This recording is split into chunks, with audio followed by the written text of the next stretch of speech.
is the youngest continent in the world, with 65% of the population under the age of 30 and 147 million children under the age of 5. Nevertheless, despite such a young continent, most African countries are still struggling to create opportunities in terms of human capital and development. By the mid-15th century, African countries were colonized by the Europeans and Americans, but began to gain independence in 1961.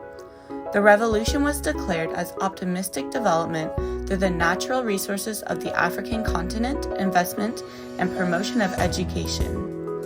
A meeting was held in Addis Ababa, Ethiopia, to discuss the optimistic revolution of independent African countries. The meeting identified several key points and advocated an increase in education investment by 6%. The purpose of the implementation was to provide free and high-quality education to African youths to promote the macroeconomics of the entire African continent. However, policymakers concluded after a decade that it was not feasible to implement a 6% investment growth target in the education sector due to the failures of post-independence and post-colonial Africa. The unexpected failure of the education policy promoted vocational education to replace academic education, to provide general skills and other knowledge and abilities through employment.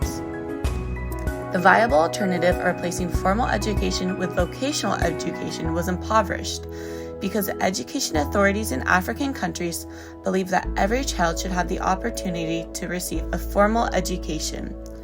The authorities believed that formal education was the only key ingredient in development, and that the opportunity should be available for every African child. However, despite such belief, there is a lack of solid education policymakers and government support through international aid. The situation left the African authorities in the dilemma of finding solutions to improve the education system. The failure of the policy meant a decline in the internal process of African countries, which continues to be a threat to the development of the African macroeconomy.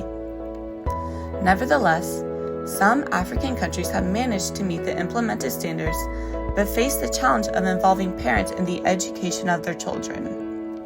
Regardless of the free education, students are required to buy school equipment, which is a difficulty for parents because of unemployment and poverty. The Educational Passport Foundation.